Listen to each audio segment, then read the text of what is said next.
Thanks for joining us. My name's Tasha Finney. I'm a senior lecturer here in the School of Architecture, and I'm the coordinator of the public lecture series this semester. Before I introduce our speaker, can I just pay our respects to the traditional owners of the land that we're meeting on, the Gadigal people of the Eora Nation, and pay my respects to their elders past and present.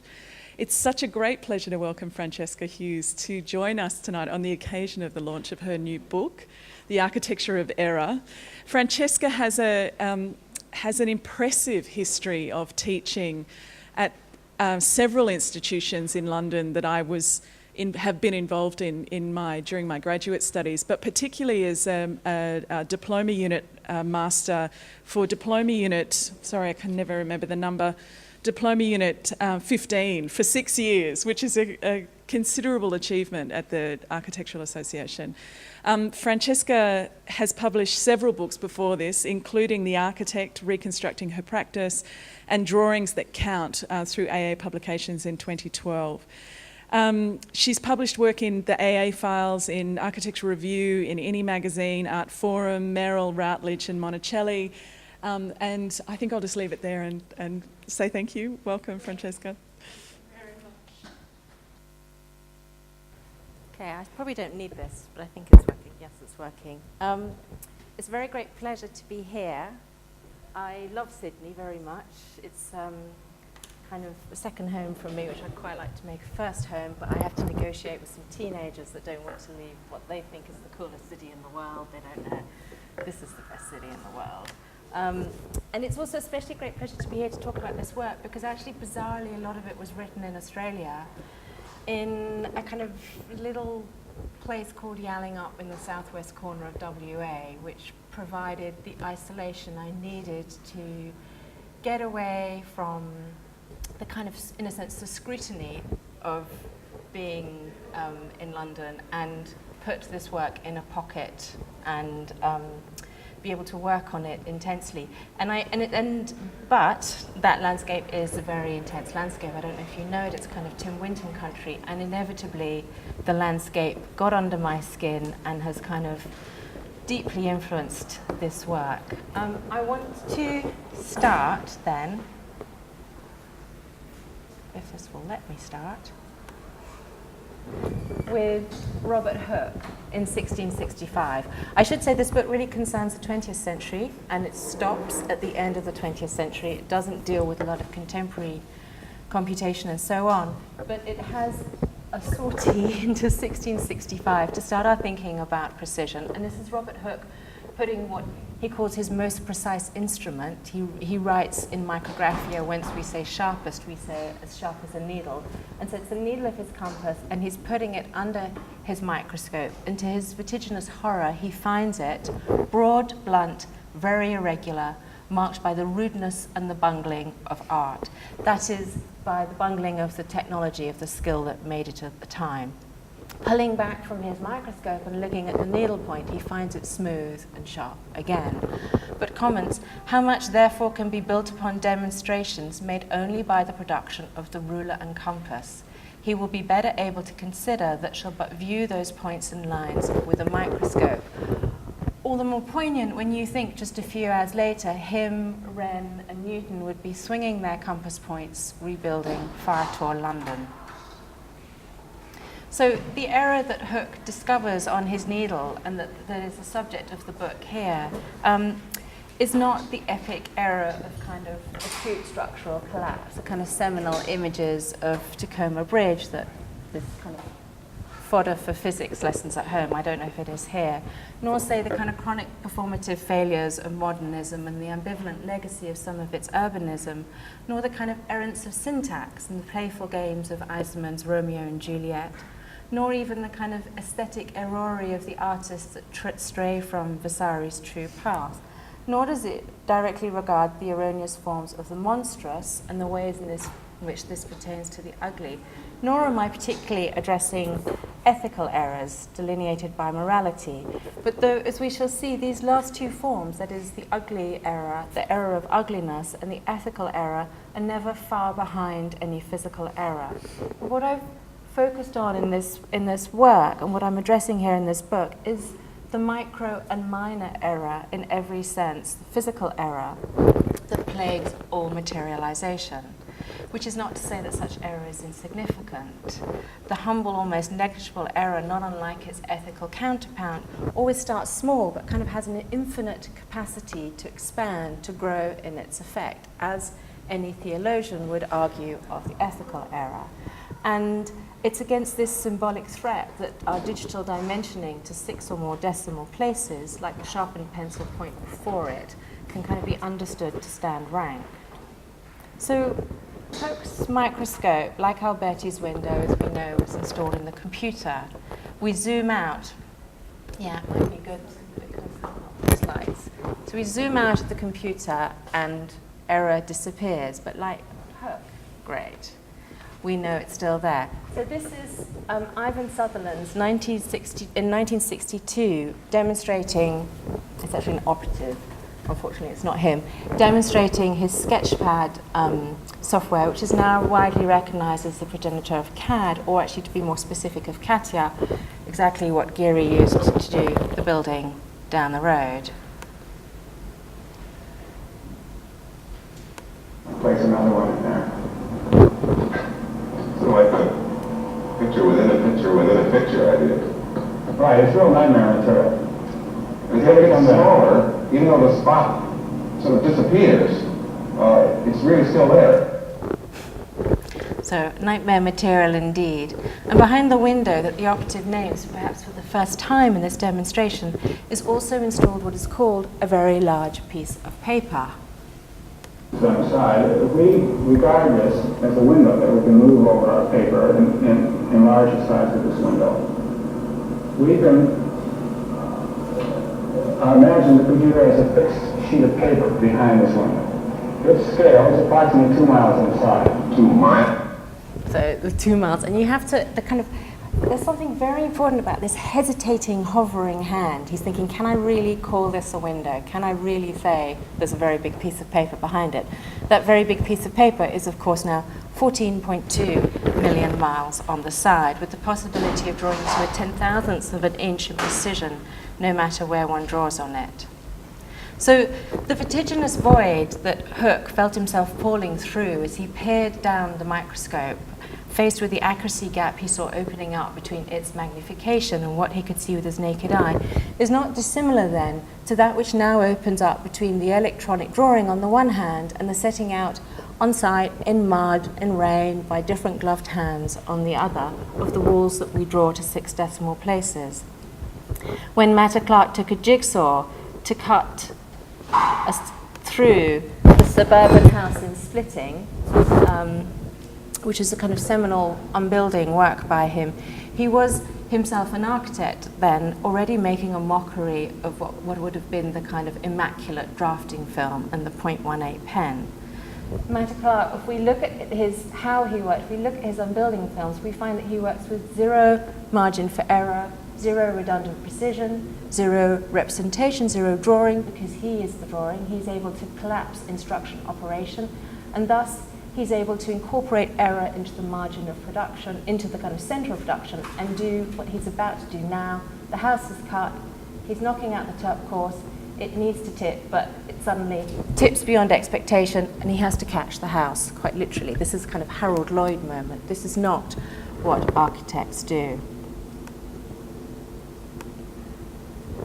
The Baroque invisible architecture of margins for error that once traced its way through the paper drawing is rendered all the more complex in the digital drawing and now in digital fabrication.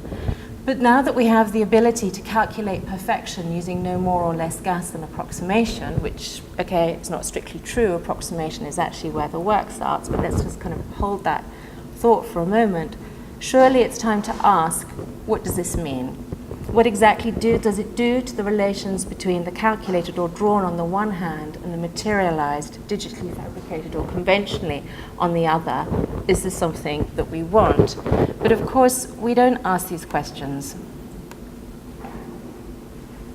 The fetishization of precision in architectural culture, whilst testifying to a set of relations that are anything but transparent, also effectively silences any critical interrogation of their inbuilt redundancy. And it's at that extraordinary cathexis of the surfaces of architectural representation and the representation of architectural surfaces that we find the most kind of heightened fetishization of precision. Take the architectural render, for instance, the current architectural render. You know, at a certain point one has to ask, what internal irresolution is this top dressing of Newtonian optics working quite so hard to conceal? Any interrogation, like the optics embedded in the algorithm that's part of the kind of rendering function, in a sense just simply bounces off. And I chose this drawing from all the very many very shiny drawings out there because this one's so shiny, it's almost wet, and if it's not wet, it's definitely slippery. So saturated is its resolution, it's kind of dripping precision on us. Indeed, we might even argue that this surface excess of redundant precision is the ornament of today. Which is to say, what I'm trying to do with this book is to ask the architectural reader, at least, to think precisely about precision.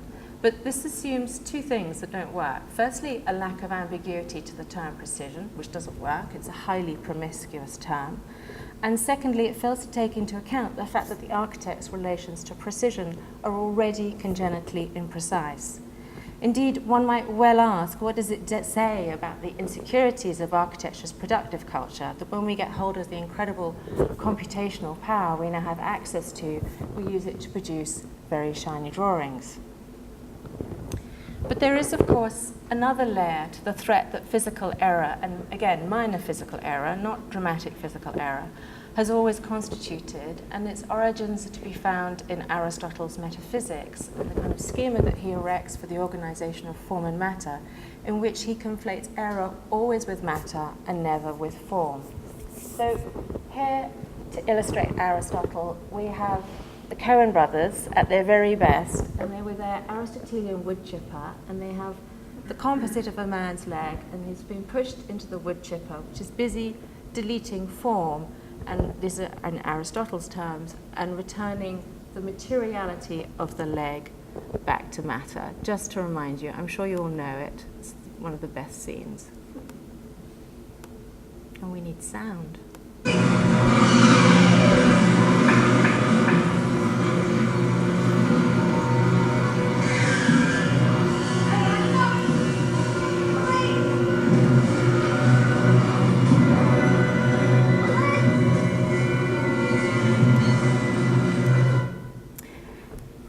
Aristotelian is, of course, whilst this guy is busy deleting form from matter, Marg, the pregnant cop, is busy doing the opposite underneath her kind of regulation Minnesota winter wear. So error emerges as both a possible agent of matter and, curiously, as its only physical, that is, formal register. It then follows, ostensibly, that any elaboration of error as an active category in architecture can potentially access that most evasive category, matter itself, and can do so while avoiding some of the kind of traps of fetishization the 20th century fell for. But this comes with baggage. This means that physical error embodies everything Aristotelian matter stands for, necessarily, a kind of complex intersection of indeterminacy, difference, existence, interiority, process, and entropy. Quite literally, when things go wrong, it's because of matter. It follows also that any elaboration of error as a category is necessarily a critique of the interest that precision is in service to. That is, the question of error is always unavoidably political. Aristotle's schema installs the questions we still do not ask. Can something be too precise, for instance? And the properties that we still fear, the kind of degenerate other that we still, while keeping carefully hidden, conversely always use to define what we are and what we do. But the architect has developed precocious tools for managing his unique fear of physical error. And collectively, these defenses ensure that almost any error that gets through is effectively neutralized. Instituted in architectural practice behind the kind of complex methodological fortifications erected to protect against material error, such as margins for error, standards and specifications, material failure thresholds, and so on. The kind of whole idea of tolerance, in a sense. Behind all of these lie the more systemic defenses we employ, the metaphoricity that's always kind of trafficking, in a sense, in the way we talk about our work, the sloppy use of inference, the ideological colonization of the vacuums, technical indeterminacy always leaves but never quite fully declares. And of course, the kind of many epistemic models we deploy in our accounting of form making. Just as when artists talk about their work, we learn not so much about their work, but about the delusions under which they work.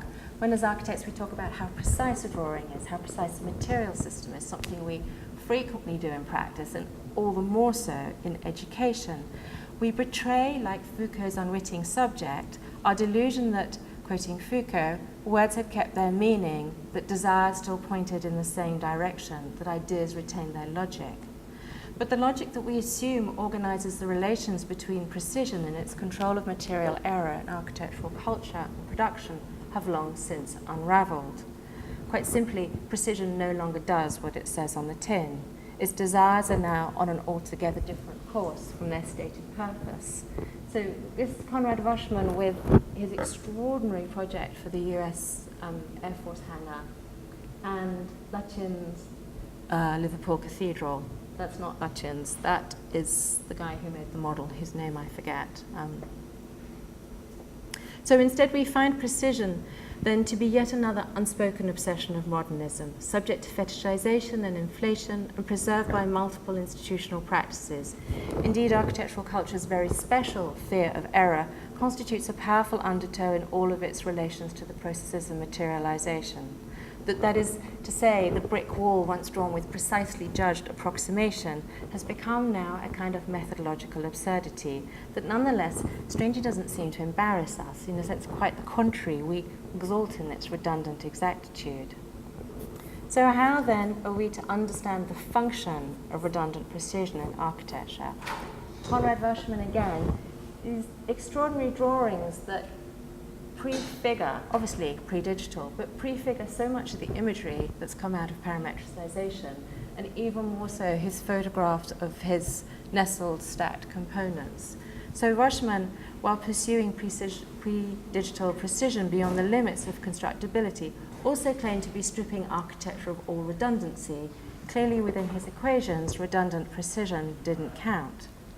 And one has to ask, of this kind of redundant precision, in a sense, it's there to do what exactly? How much of it is about some other undeclared imperative that is not only driving a kind of fetishization of the apparently precise, but also the reverse engineering at play in the construction of the terms tolerance or materiality that is so key to architectural practice?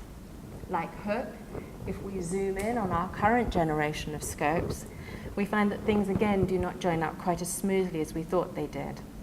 In the last 100 years, that is, and no man's land has opened up between precision and material error control, in which not only is the meaning of these terms far from stable, but the relations that govern our tolerance of material behavior have reached a kind of point of acute crisis.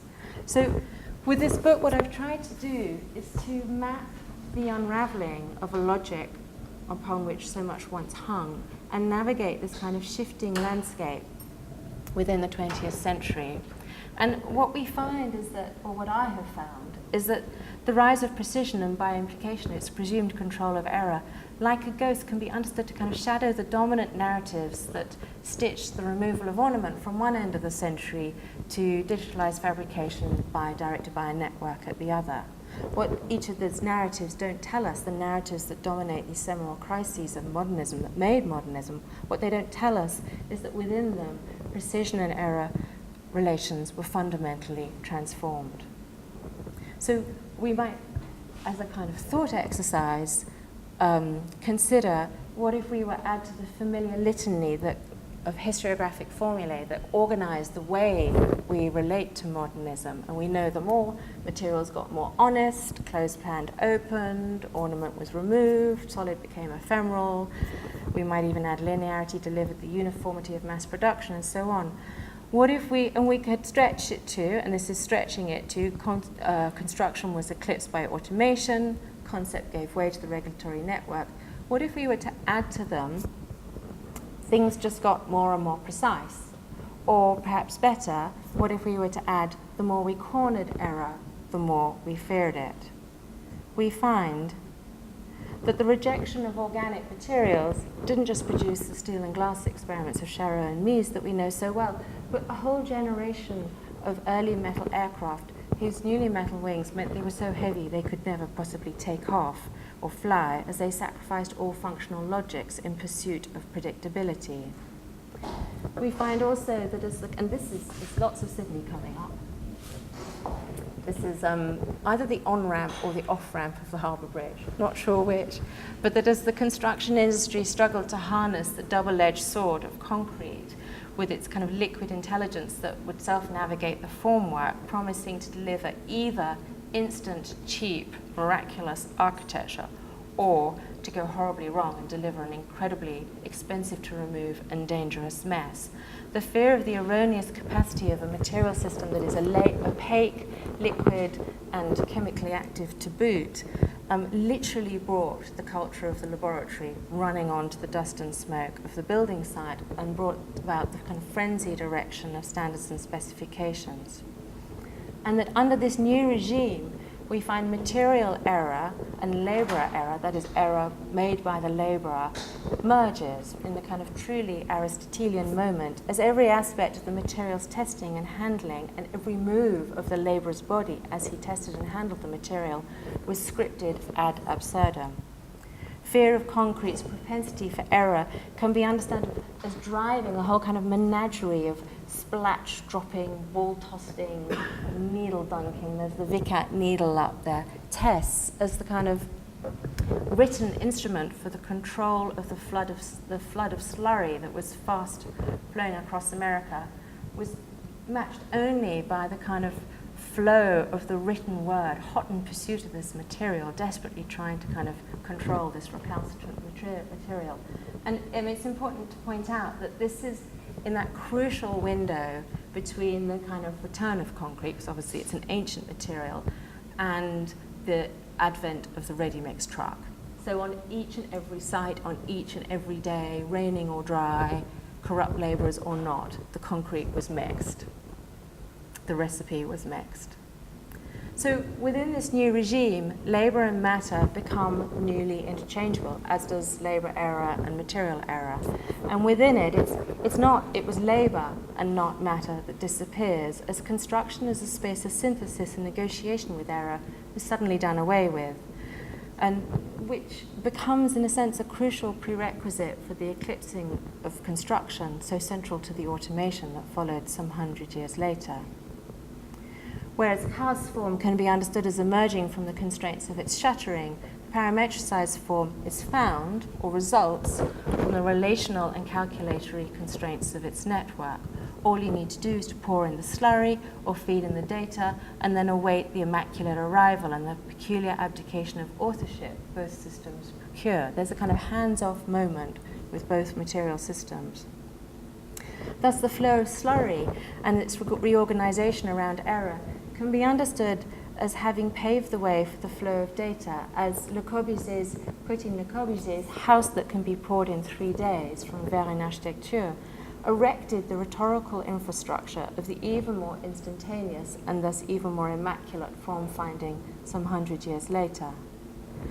So now that the disciplining actions once housed within the mechanics of concept can be understood as having been rehoused within the rubric of the regulatory network, the disciplining actions of the regulatory network, what then are the fears and anxieties that we might have inadvertently installed in our current use of the computer? Which is, I want to be really clear, not to argue some kind of Luddite position, quite the contrary, but to argue for a critical interrogation of the way in which we've chosen to develop the hallucinatory capacity for precision that the computer so glibly lays at our feet. In a sense, and by implication, an interrogation of the kind of mechanisms of power that its precision is agent to, and that errors ambush undoes, whichever paradigm employed. So as we trace causal linearity for more systematized modes of production, the fear of error, like error itself, to quote that nice chap from MIT with his big piece of paper behind his 2-mile window, his 2-mile piece of paper behind his window, the fear of error is still there. We know the error is still there, although we can't see it. So how are we to understand precision outside of its duty to exclude error, and now potentially uncoupled from its contract with truthfulness? And more importantly, as error mutates into the next new thing we don't want, the next new deviation that outwits architecture's ever-augmenting corrective measures, what are the new byproducts of our fear? Indeed, it was architecture's facility for correction is exactly what led to the metal aircraft that couldn't fly, and as we shall see, as early as 1965, was already harnessing the engineered neutrality that is now so central to optimization by promising the error-free calculation of a democratic formal solution via the processing of desire. Already the people of one city have been told as to their preferred living pattern for the end of the century. A computer produced this plan for a city of the future by processing the individual desires of 500,000 people for different types of homes, methods of transport, patterns of leisure and of work, together with the expected population growth and the resources available. But the computer could only offer a series of mathematical concepts. It is to the degree that we understand this powerful tool and how best to use it that we can gain the maximum possible benefit. For only men and women can ensure that this city of the future will be a place of beauty and tranquility.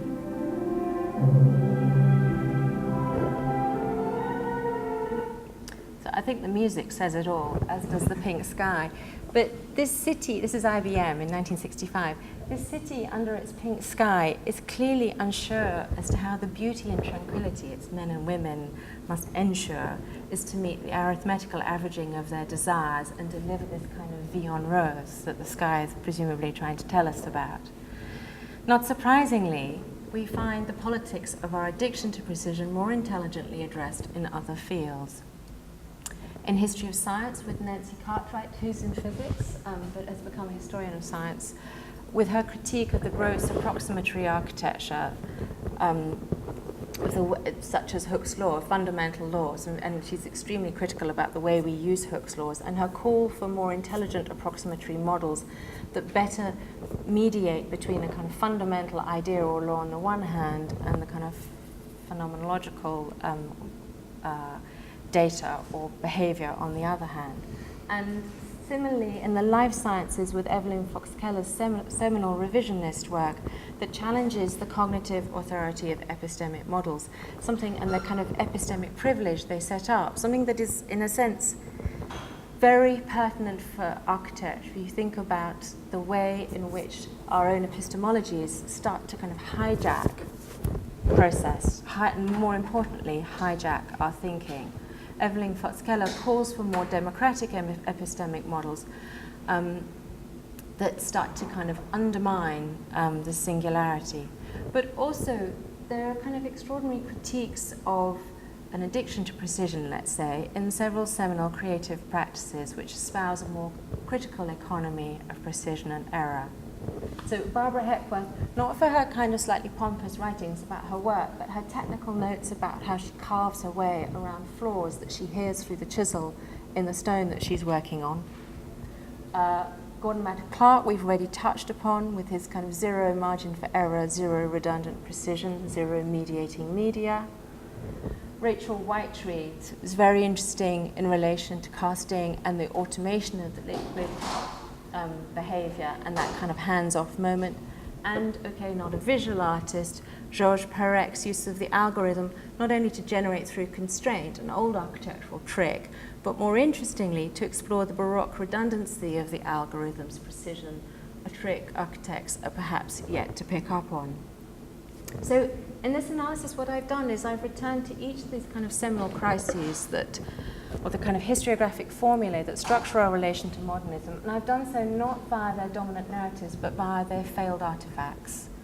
Via, for instance, the Galileo's DB-1, this aircraft that was impossibly heavy, too heavy to fly, or the artifacts that disrupt the bombast of precision, Matter Clark's jigsaw, or perhaps the artifacts of Wittgenstein's radiator that was burdened with a kind of need for precision that goes way beyond error control. It's some other need for precision that it carries.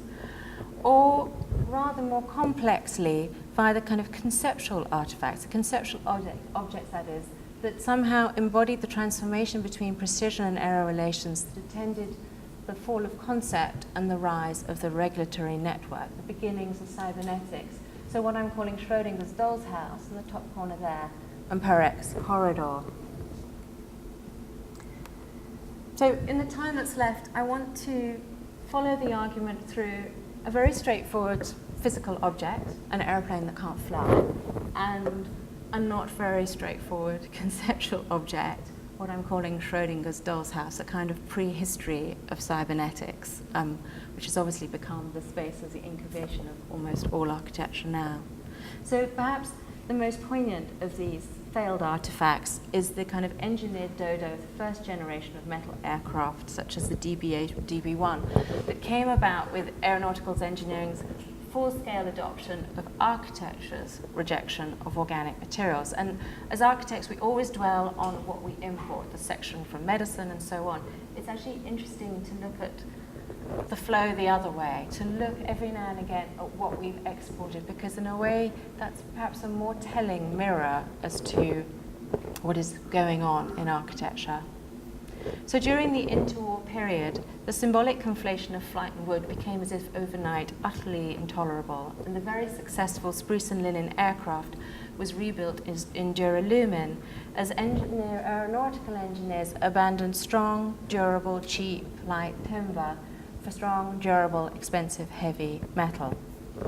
And one has to ask, what exactly was it that became so suddenly so repulsive that to the newly modern mind that better a few generations of metal airplanes so massive they could barely carry fuel, let alone passengers or kind of ordnance, which was very heavy, and the war was round the corner, than the continuation of airplanes contaminated by things wooden.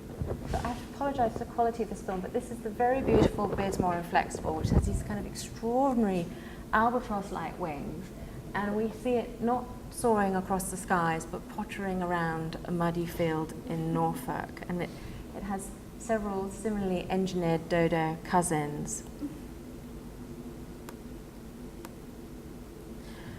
How ironic is that, all the more so given this? And if you remember, Veran architecture is full of images of aircrafts held up as the quintessential rationalized object, the quintessential product of the instrumentalist premise.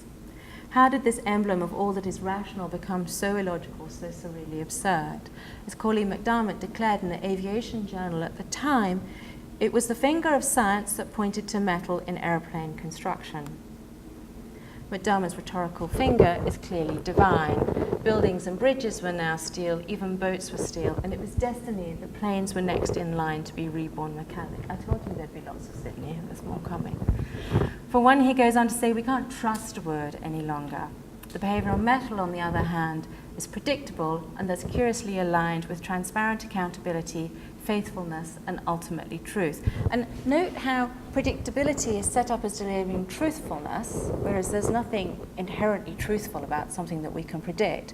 And by consequence, unpredictability is set up as automatically delivering erroneousness. So this potent characterization is, of course, very familiar to architects because we made it. This is a beam from the harbour bridge being tested. Not only is wood a deceitful harbour of error, literally in Le Corbusier's famous formulation, in the old world timber beam there may be lurking some treacherous knot, whereas Le Corbusier again, steel girders and more recently reinforced concrete are pure manifestations of calculations. So that is, of course, stress-strain calculations. Hooke's law rendered physical, manifestations of almost pure form.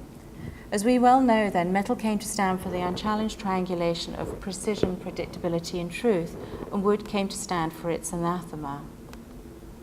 But these aircraft that do not fly, and they're very beautiful, ask difficult questions about technological instrumentalism, about how it conceals a kind of indeterminacy latent in any material technology, and how it thus provides an opportunity for ideological insertion and the contamination by culture instrumentalism always denies, and we always call in technology, in a sense, as architects, to arbitrate are moments of doubt because it's culture-free, it's uncontaminated by the qualitative in that way. Of course, wood does not lie, metal does not tell the truth. Yet these planes that couldn't actually fly were deemed superior to the wooden ones that could because they represented a newly error-free reality.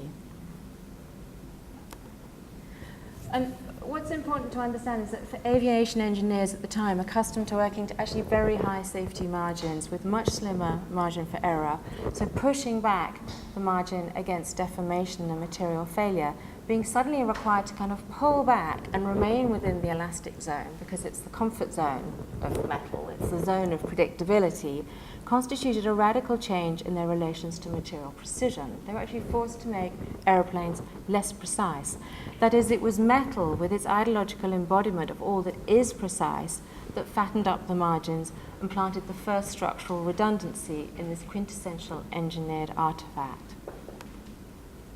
Under what was called the spell of metal, and these are timber spars, obviously being tested from the Fokker archive. Under the spell of metal, metal had become almost not material, but calculation itself. Not only that which stands for the truth via predictability, as we've seen, but also that which is able to both explain and be explained. In bypassing the phenomenological and promising a kind of direct representation of the theoretical, i.e. materials behavior, with that which, bypassing the phenomenological and promising direct representation of theoretical behavior, metal then is singularly able to collapse what's meant to be observable or describable, i.e. the material's behavior, with that which is by definition not meant to be observed, the fundamental law behind everything which is governing the material behavior. And obviously fundamental laws make no error. This metal was not only separated from all other materials, but from matter itself almost, as it was crucially and epistemologically separated from error. So metal becomes a material that's not a material and becomes a material that cannot house, by definition, cannot house error. But recombining description and explanation is not without conflict. Explanatory power often comes at a price itself, and the price often being veracity, the truth. Ptolemaic astronomy being a seminal example, inference assumes a causality where there is none. Indeed, Van Frassen suggested that truth be considered an optional extra to best explanation. And so it's in pursuit of this descriptive explanatory collapse that the price the metal aircraft paid was flight itself. Part of the privileged epistemology of technology is, as Malkay points out, that, quote, its practical effectiveness exempts it from sociological or other forms of explanation. So what then if technology has no practical effectiveness? Is it still exempt? What do such artifacts do to the explanatory enterprise of technology's delivery of scientific truthfulness on the one hand, and more importantly for us, what do they do in turn to the epistemological duties and the explanatory enterprise of the architect? Architects being, as we know, hooked on explaining, bent on explaining. The relations between explanatory truth and truth are typically inversely proportional. That is, the more complex a phenomena is, the more minimal the explanatory model employed often is on the other hand. But it's by definition in the nature of error to always resist the reductive modeling employed in the name of precision. Conversely, we might intuit that the more reductive the explanatory model is, the greater the fear of error and the subject to which it attends might be. So I now want to look at a second case of architecture's export of minimal modelling and its surprising role in the installation of its corrective power in a desire to be rid of the kind of error of entropy, not in the giant, but in the miniature that ultimately becomes code. And here architecture's already precocious tools for managing its unique fear of physical error would, as we know, redefine relations between precision's relations, that is, to the truthfulness. And I want to do this by looking at the intersection of two supremely unfashionable architects, Edwin Lutyens, who's the last Victorian architect, who was living and working at the same time as Erwin Schroedinger, who I'm going to call for today the first cybernetic architect, albeit reluctant and unwitting. And Schrodinger's the guy in the corner who's looking very sober and very uncomfortable in this display of entropy here. So both Lutyens and Schrodinger were struggling with entropy and its scalar relations to error. And it is, of course, in the explanatory models that surround reproduction, architecture and other, and by the way, Aristotle makes those two forms of reproduction inseparable, that we find the fear of error and the mechanisms of its control most elaborately and most ruthlessly deployed. That is, how living things are copied and the epistemic traffic that ensues is a veritable engine of rhetorical narratives, linguistic tropes, and metaphoric diversions. At the same time, any elaboration of error in architecture must inevitably address the relations between error and entropy, the kind of inevitable descent into disorder that's accompanying all of us, and the anti-entropic duties of the architect. And then nowhere more has the role of entropy been more scrutinized than in the apparently entropy-free business of reproduction. And it's precisely this that brought physicist Erwin Schroedinger, with his interest in negative entropy, out of physics and into genetics, and thus eventually to the microscope. But where Hooke had found or had discovered horror of error, Schrodinger found, or installed to be more precise, order immune from error of entropy. He also installed the architect. And this quote is from Schrodinger's What is Life lectures in 1944 in Dublin, which became what he calls his little book, What is Life? So it is these chromosomes that contain some kind of code script of the entire pattern of the individual's future development and its functioning in the mature state. But the term code script is, of course, too narrow. The chromosome structures are at the same time instrumental in bringing about the developments they foreshadow. They are law code and executive power. Or, to use another simile, they are architect's plan and builder's craft in one. And I find this statement utterly breathtaking. He names the chromosome law, its delivery and execution, instruction and process. He names it also the control of all future developments, which is kind of extraordinary scope of ambition. And he names them architect. See, he's employing the kind of metaphoric architect to erect this whole kind of infrastructure of causal linearity. So Schrodinger, and he's doing so, his choice of metaphoric architect to describe the centralized authority of the chromosome and the kind of causal linearity it secures in his gene action theory, betrayed his struggle with the assignment of the precarious transmission of species genetic blueprint and its archive, for that matter, via mere matter, an anxiety he correctly identified the architect happened to share and had developed precocious tools for managing. Only the architect, that is a kind of metaphoric henchman, as opposed to, say, an orchestral conductor or a surgeon or a sculptor, would brook no ambition from matter. That is, the modern gene and its secure delivery of causal linearity is inseparable from our thinking about the modern architect and his control over matter in the delivery of form. So, What is Life? The lectures, the book, and its hero architect erected the rhetorical software of molecular biology, a megastructure that led, as we now know, via the late 20th century life sciences eclipse of life by information to the cybernetic space of all current architectural reproduction. This architect was the regulations, the standards and specifications, the drawings, the contract, the construction process itself. It also became the building completed, in occupation, and then in demolition even, as the breathtaking scope of Schrodinger's rhetorical ambitions started to script a kind of cradle-to-grave biography. The gene is thus made a site of this all-encompassing, fundamental animating force, and this astonishingly with no idea how it worked, no idea what the gene actually did. It was, in every sense, the black box of its day. Like Cartwright de Cancy's type, and this is from Diderot's encyclopedia that is quoting the encyclopedia, the inflexible rule that addresses all depraved customs, all vicious errors that are the inevitable result of blind routine and successive imitation, i.e. copying, of reproducing. The gene, too, is constructed as both law and generative engine, whose exact workings are nonetheless strategically vague. And it's interesting to remember that Tony Vidler, in his book on the Enlightenment, his book on Quatre-Mers, called Writing of the Walls, which came out in the 1980s, he uses the gene to explain back to the architect the kind of nefarious functionings of type. So Schrodinger's using architect to explain the gene, and then Fiedler's using the gene to explain the type. There's this kind of trading of ambiguity, trading of black boxes between the two. Like all enduring epistemological narratives, gene action, as it ascended to the state of unchallenged orthodoxy, as R.C. Lewontin describes it, excluded all other lines of inquiry before the questions could even be asked. What might be the role of the whole rest of the cell matter, for instance? Could it not be feeding information back up the causal chain?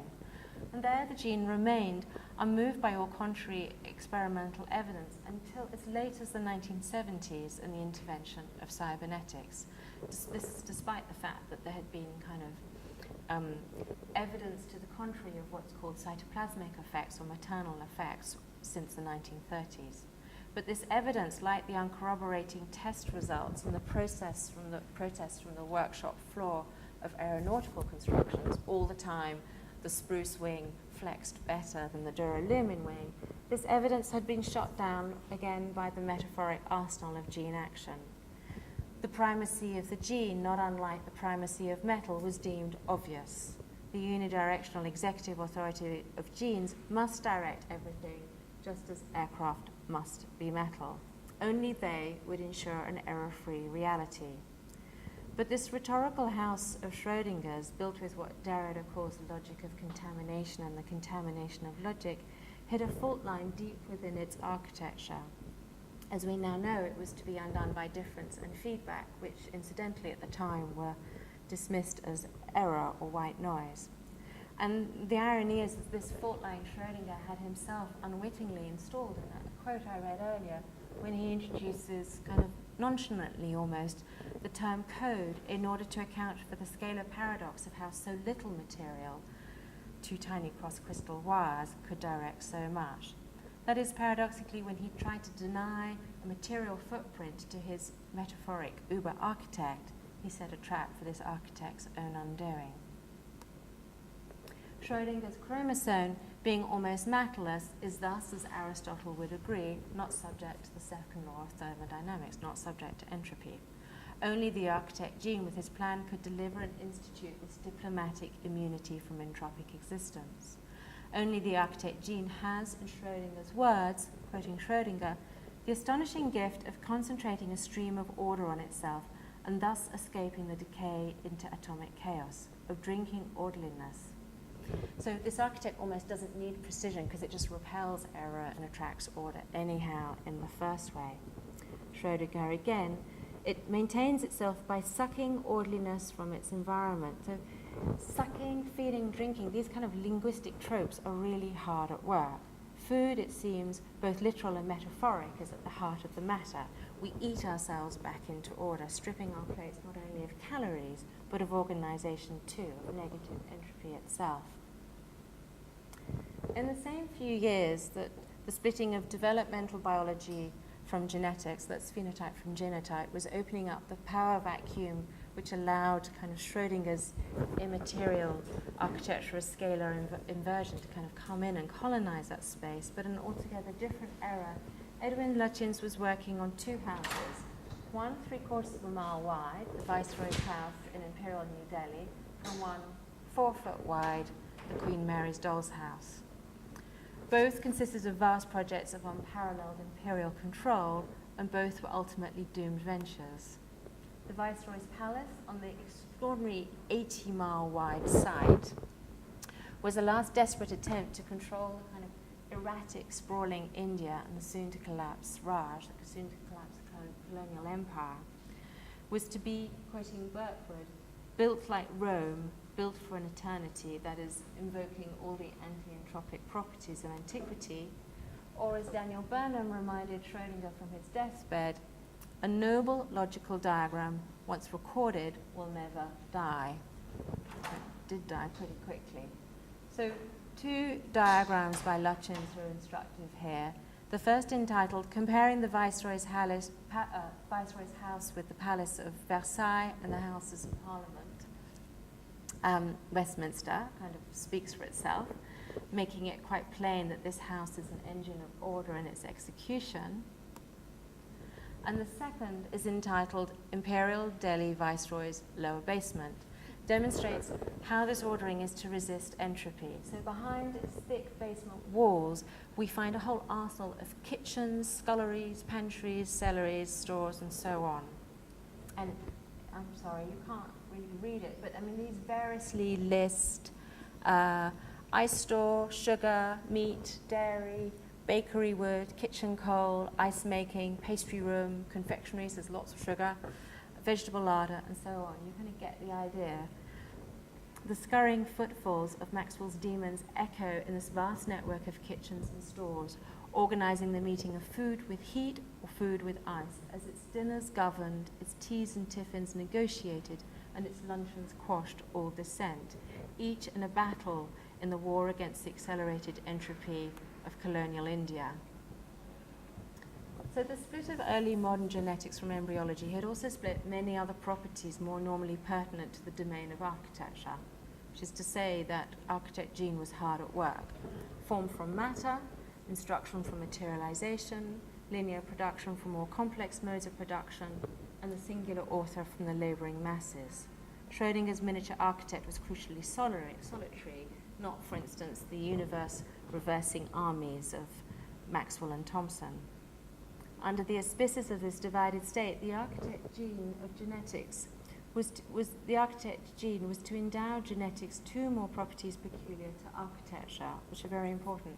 Schrodinger's code script brought into existence the idea that to understand life, one needed to imagine it as a code that is then somehow able to decode itself. That is, it's able to kind of combine two potentially conflicting metaphors. For the architect as both law and the interpretation of the law, simultaneously embodying the code and its decoded posed no problem whatsoever. Nor, this is the second thing, did the force of a temporal vector driving linear execution from code into material organization and ensuring zero feedback from the said material. So thus endowed, this extraordinary minimal model extinguished any distinction between organism and the instruction for the generation of the next organism, with the ruthlessness that echoes that of the causal linearity secured by the concept sketch. All external spatial temporal parameters were everything that this process must necessarily encompass and negotiate were effectively lost in the schema's lacuna. Code script meant the organism is its description. Indeed, the organism is eclipsed by its own description. All power is to the code. So Lutyens, like Schrodinger, was also strangely drawn to the miniature, with its possibility of higher definition and thus lower entropy. And whilst Lutyens was struggling in the heat and dust of the building site in New Delhi, he was also designing the central exhibit of the 1924 British Empire exhibition, the Queen Mary Doll's House, seen here, and seen by an unbelievable 1.5 million visitors. Like New Delhi, also built to secure order within an arena of trade. This doll's house, however, unlike its Leviathan counterpart in India, did have a fully functioning, although tiny, Otis elevator. It also had real Chateau Lafite in the cellar, a working camera, working motor cars in the garage, soap that cleaned, marmalade that would spread, real jewels in the safe, real Rudyard Kipling and tiny cursive script in the library. They asked Virginia Woolf and she said no thank you. And HMV recordings on tiny vinyl records that played on a fully operative gramophone. So this house is nothing like the architectural models that Lutyens so loved. It's nothing like that model of Liverpool Cathedral I showed you earlier. It is instrumental. And like Schrodinger's extraordinary miniature metaphoric immaterial architecture, the doll's house that is Schrodinger's Gene architect, it carries within itself its own decoding, its own operative execution too.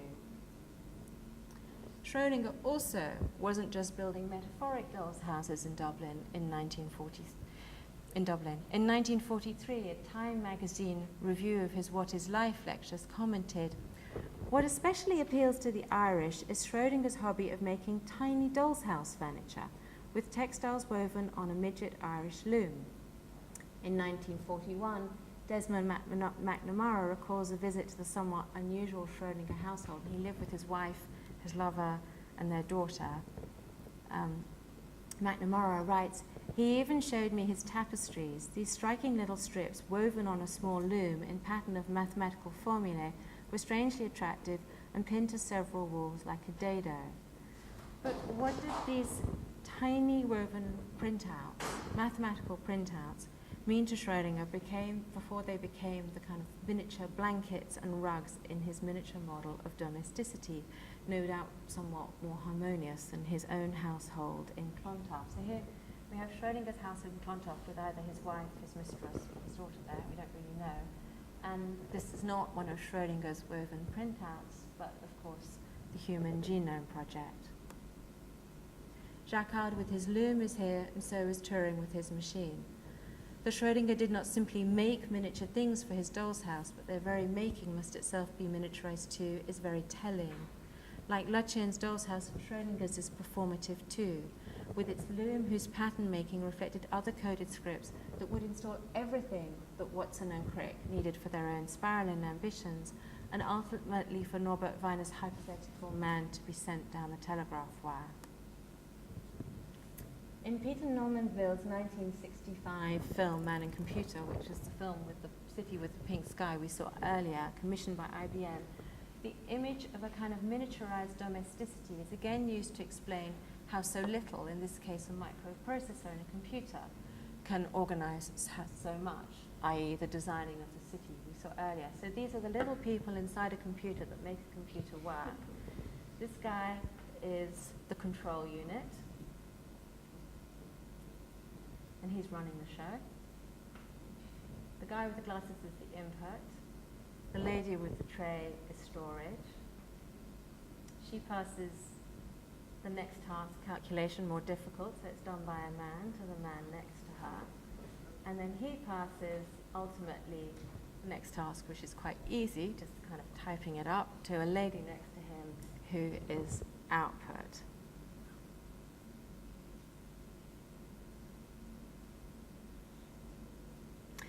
Like a kind of dysfunctional family endlessly passing the soul round the table back and forth, their pedantic passing of task, though laborious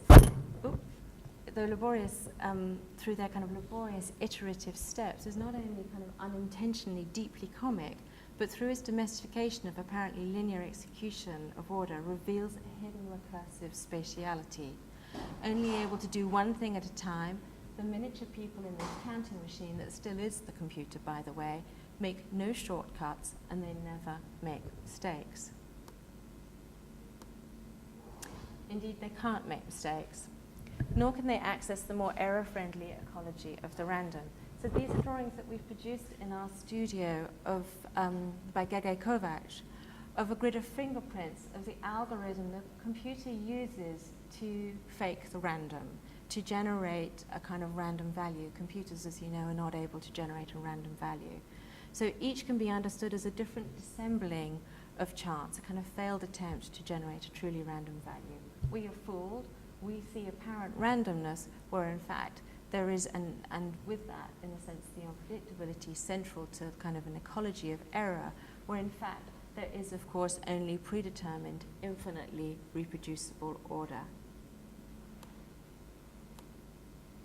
In Foundations of Mathematics, Wittgenstein, there's an exquisite passage, there's many exquisite passages, but there's one exquisite passage where he considers the incidence of error in calculation versus the incidence of error in counting. And he takes 25 times 12, stacks them, following what he suspects is just an anthropological ritual and not really to be trusted, and does 5 times 2, 10, put the 0, carry the 1, and so on. It all begins to feel a bit too precarious, so he draws a grid of knots, a grid of dots, and he counts row by column, yields an answer, then column by row, he gets the same answer. So he says, okay, this is okay, I can count the commutative law into existence. All is safe from the deceit of error, or is it? So while embryologists faced with the unrivaled ambitions of Schrodinger's gene were without the metaphoric arsenal of geneticists, they did have a material arsenal of sorts. not unlike that of the bemused technicians of the interwar aircraft workshops faced with the metaphoric arsenal of metallization.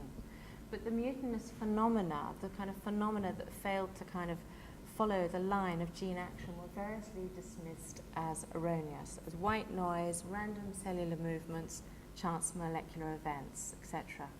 As late as 1992, so the Human Genome Project is well underway, R.C. Lewontin finds himself in a seminal article having to finally out the fetishization of DNA. He writes, first, DNA is not self-reproducing. Second, it makes nothing. Third, organisms are not determined by it. And if that's not emphatic enough, he continues to say, not only is DNA incapable of making copies of itself, aided or unaided, it is incapable of making anything else. So you might say, well, finally, the gene's beginning to sound a bit like an architect. Perec, Georges Perec, in Life a User's Manual, or La Vie Mode d'Emploi, answers Schrodinger's formal question of what is life with the performative how to use life, how to work life. Like a doll's house in more ways than one, this also one-room deep sectional elevation of Rue 11 Rue Simon Crubelier is the generator of the novel structure, as I'm sure many of you know, but it's also the generator of all of its detail. It presents the reader it presents a reader interface whose job it is, in a sense, like all other interfaces, to hide the Ulipian engine under the hood. A literary machine shackled to a set of Hamilton algorithms, notably the Knight's Move. So if you're not familiar with Life a User's Manual, Perec uses a section through a Parisian tenement building, and then he describes it solving it by par tâtonnement, literally the kind of gropingly, the tapping of a blind man's stick, solves the puzzle of the Knight's Move so that moving like a knight on a chessboard, he lands on each apartment, just one. Perec's epilogue closes Life a User's Manual in the apartment of Serge Valène, which is somewhere up there. We find Serge Valène lying dead on his bed, with a section sketched on a canvas beside him of, quoting Perec, a block of flats which no figure now would ever come to habit. So this mise en abîme of diagrams within diagrams, the section of the building is in the book that's driven by and generated by the section of the building, makes it clear that this section is no normal interface. It is an algorithm too, it's a program, and in Valène's apartment its course is run, its script is complete.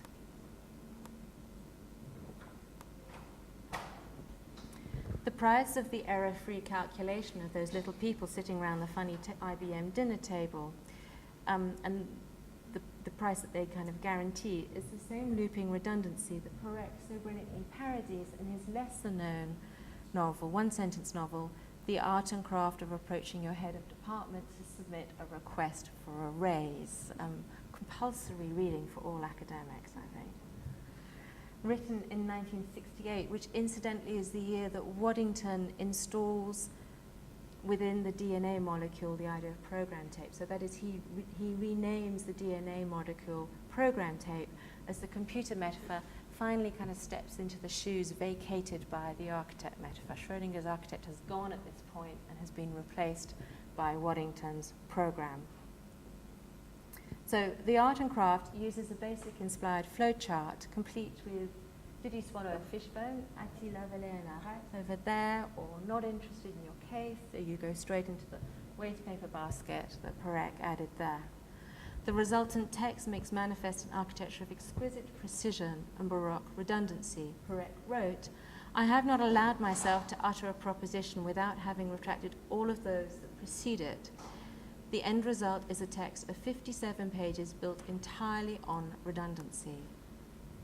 The nameless underling, who is subjected to the chorus of the algorithm within this one-sentence novel, the kind of if yes, then, if no, then, and so on, as he circumperambulates, that's Bellus's translation of Perec's faire le tour de, the algorithm and the various departments, draws the reader through its looping corridors as he doggedly follows what Perec refers to as his syntactic connectors, dodging grumpy secretaries, taking refuge at anonymous water fountains, always waiting for the right moment to pop the question to Mr. X. Like IBM's demons, Perek's minion is infinitely patient, endlessly repeating the kind of circular logic of the algorithm, exhaustive in his actions, but like his tasks, never exhausted. Unlike La Vie, Life a User's Manual, Perek's flowchart here has no stop instruction. And at page 57, we abandon him to his kind of Sisyphean doom. Never has the recursive legacy of Turing's machine, the kind of error-eradicating one task at a time space that underpins the only apparent simultaneity of the computer's performance, been so artfully conjured than in this miniaturized solitary looping of the 1960s office plan via the corridors of anxiety.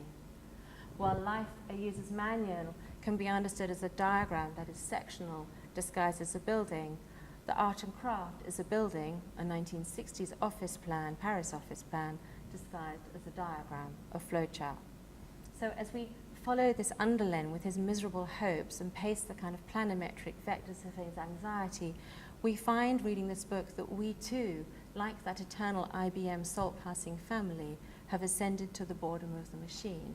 We too have become Waddington's program tape. The looped line of repetition that the art conjures and its attendant redundancy is, of course, the invisible dominant space of now, the space behind all the extraordinary spaces we make in and within the computer, behind the glossy renders, behind the kind of ranks of optimized facade components, behind the exquisite 3D prints of digital fabrication. We find quite simply in the new black box of the algorithm, the bureaucratic loop. But just as error followed life out of the gene pan and into the cybernetic fire, so too must error follow architecture out of the causal linearity pan of the concept sketch and into the circulatory space of the regulated network. So I want to close now with the knight's 23rd move in Life a User's Manual. It lands us in Moreau's apartment, where we find, unbelievably, a red pig fetus, product of a private experiment to unseat the authority of DNA and prove the contribution of cellular feedback in reproduction.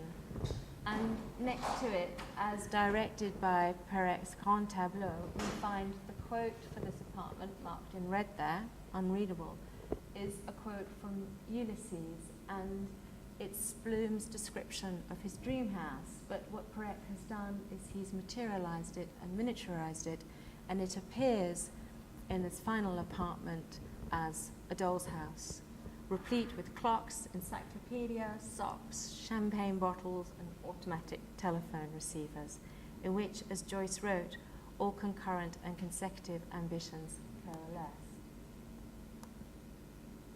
The counting computer in the IBM film I showed earlier, that is the counting machine behind every digital process, promises an error-free product. But how exactly are we to meet the exactitude of the computer? By definition, any attempt to totally eradicate error or indeed domesticate it and thus render it legitimate is missing the point. Not only will error always become the next new thing we don't want, but more importantly, the very value of error is its ability to interrupt and critically ambush a project from within, a system from within. So on the left, via Selman's To Fix an Image in Memory. On the right, some of the 45 doors that populate the ground floor of Wittgenstein's house for thinking in. Wittgenstein asks himself, is counting safe? Yes, he answers, but only if the pieces don't change. If they don't change and we don't make some unintelligible mistake, or a piece disappears or gets added without our noticing it. Thank you.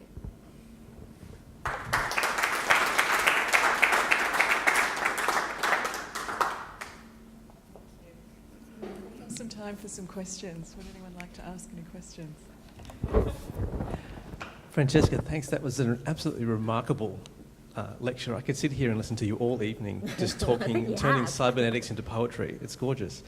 I've had so many thoughts running through my head as you were speaking, but the one that I suppose I wanted to ask most of all was, do you think we've now, after the cybernetic era is done and dusted, and we've moved into neural nets and beyond, when the Google car is terms of success is only that it does better than a human, it doesn't have to be any more accurate than that, as long as it doesn't have as many accidents as a human being has. And the same with a robotic surgeon. They only have to have just enough accuracy, if you like, to be better than us. Do you think that's a new change in this idea of where we sit against error, and if in fact that's not actually a window into reintroducing the errorness that's prone to us, our frailty as humans, back into the equation in a new way? Yeah, I mean, it's very interesting. There is a kind of a thinking about this this mirage that we set up of perfection, of the eradication of error, and what's happening with these examples you've mentioned. And actually, I was just at MIT, and Mark Goldstock was talking about these people that had spent 10 years trying to get a robot to do this. It couldn't work. And one day they thought, okay, let's just get the robot to do this. And it did it the first time. It's actually where there is now the possibility to actually really, in a sense, work with error, to really bring error into our economy of production, which is something actually people working in improvisation have always done. It's what jazz musicians know, they've got error down. And to potentially be able to kind of reincorporate it as a value that we can work with. What you're talking about is, can the computer back off from perfection now that it's figured out it only has to be just a bit better than us? It's a really interesting idea, because of course that requires the computer to approximate, which is more work than coming up with the absolute value. And obviously, one of the ways that one can set up an ecology for error is that you set up a random ecology, an ecology that can deal with the random, which of course the computer can only fake the random. So then one has to think, well, is the computer just trying to be less precise, less perfect than it is, just to make us not feel so bad? Just to kind of humor us. It's just a bit better than us. I mean, it's all, what I've learned through this is that it is all so deeply culturally constructed. And what's extraordinary is that everything Aristotle set up is still there. It's completely embedded into cybernetics. It's extraordinary that Schrodinger calls the gene an architect. It's extraordinary that at the same time he uses the word code. And, the code kind of pulls the rug out from under the architect. From everything that he wanted about the architect, because he wanted to secure that kind of the authority of linear execution, that causal linearity. Yeah. Do you see it also coming in perhaps in the renewed fascination with atmospheres? Things where there's a level of acceptance of the uncontrollable that the weather brings, for example? Well, certainly the whole issue of loose fit is this is loose fit, is working with that, yeah. But I stop at the end of the 20th century. Because there's a next book. I had a publisher who wanted a book. Yeah. Do you see, how would you interpret, sorry, can I just ask you back with video? How would you interpret the 21st century, and particularly the work of architects such as Frank Gehry, under your thesis? Well, I'd probably avoid that like the plague, wouldn't I? Well, it's interesting, Gehry, I mean, he's using Katia. That's Sutherland in 1962. I mean, in a way, we haven't come very far at all. If you look at Sutherland's work, everything was there. It's just extraordinary. Your question is, how would I interpret? Yes, I'm with the argument about precision, and you brought up the term failed artifacts, but when you're talking about epistemic objects, the fact that it's a failed artifact is almost like a judgment, because in a way you could argue also equally that they weren't failures, they were simply artifacts along the process, and that process meant that out of those failures there arose different types of artifacts that were more successful. So from a prototyping perspective, you could perhaps say there's no such thing as a failure, it's simply a step along that path towards finding the resolution or the successful solution.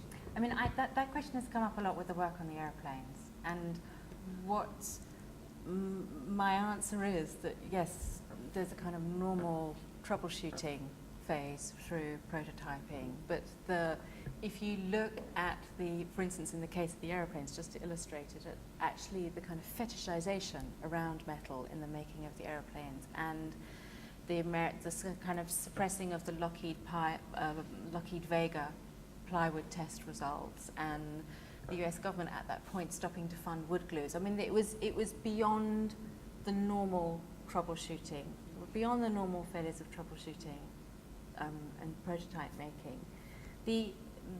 The other thing I can kind of add to that is that there's extraordinary work going on in STS, in Science, Technology and Science Society, and in History of Science, precisely looking at failed artifacts. Precisely, I mean, Bruno Latour's work on Aramis, precisely saying, actually, we can learn way more from the things that failed, for whatever reason, than we can from the things that succeeded. And this is opening up a kind of extraordinary new space of inquiry around technology and culture that is so pertinent for architecture. Well, I'm avoiding Geary, aren't I? Any other questions?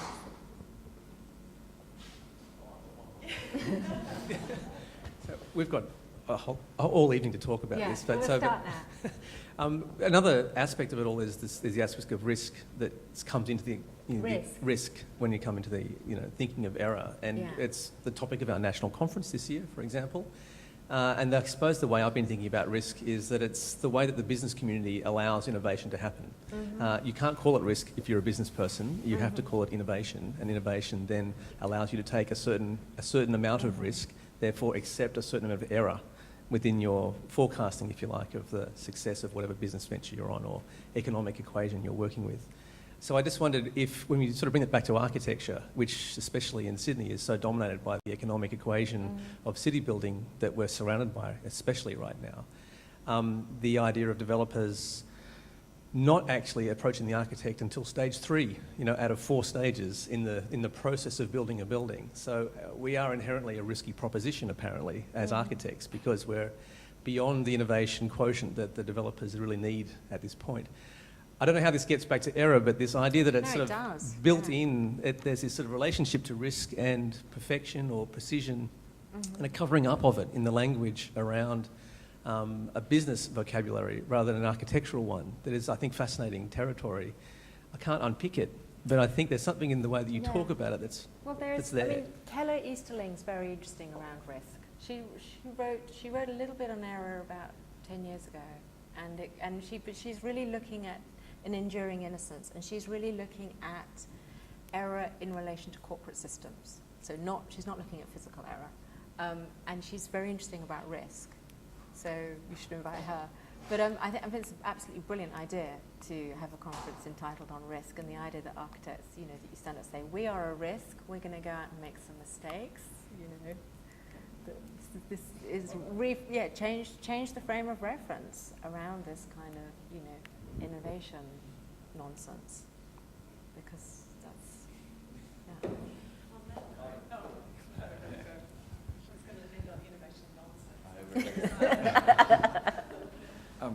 I have to admit that I think for much more than half actually of your lecture, I felt like I was the accused in a way, being a computational designer who works with robots and makes claims about various forms of precision repeatedly.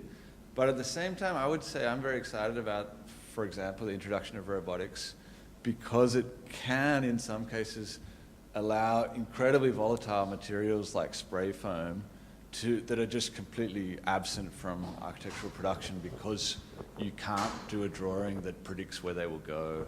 The specification, no matter how well written, will not allow someone to spray well enough, but because the robot can actually move with a well enough defined pace in the first instance and can rescan its work and therefore adjust its future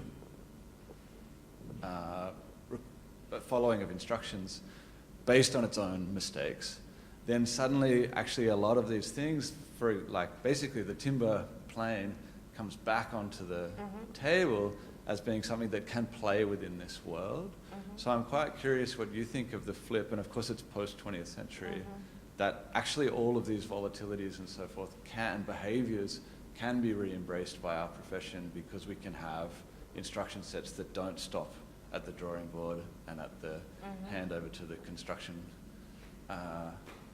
people, basically. We can be, again, the architect's drawings and the builder's craft at the same time. Yeah, I think Gordon Matter Clark would have loved your spray frame robot, you know, absolutely. And I think it's very interesting. And, you know, as I said, this stopped with the beginning of parametricization, and that's where it was. It was kind of optimized components undulating on a facade, and then the normal box behind it, and that's where I stopped. And there has been the way in which kind of the construction process can give feedback back to the drawing, and actually, you know, start to do its cytoplasmic effect, start to do its red pig fetus in the little apartment building is absolutely amazing. And it, you know, is what Gaudi was doing, isn't it? It's what Matter Clark was doing. And I mean, there are ways in which, I mean, I don't really agree with a lot of what Mario Kafka is saying, but there is an element in which he is talking about how the digital differentiality that's now possible can kind of connects to the differentiality of the kind of pre-mechanical variation. You know, the individual craftsman making everything different, listening to the knot in the wood that he or she, well, it would have been he, wouldn't it?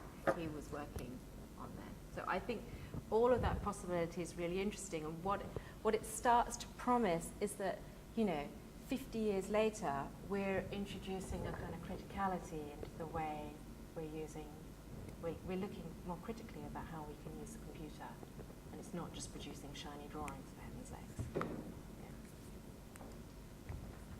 Yeah. That's an excellent note to go to dinner on. Not just producing shiny drawings, for heaven's sakes. Yes. Before I thank Francesca, there is a sheet here from the publisher. If you would like a discount on the book, you can fill out one of these sheets and send it back to them.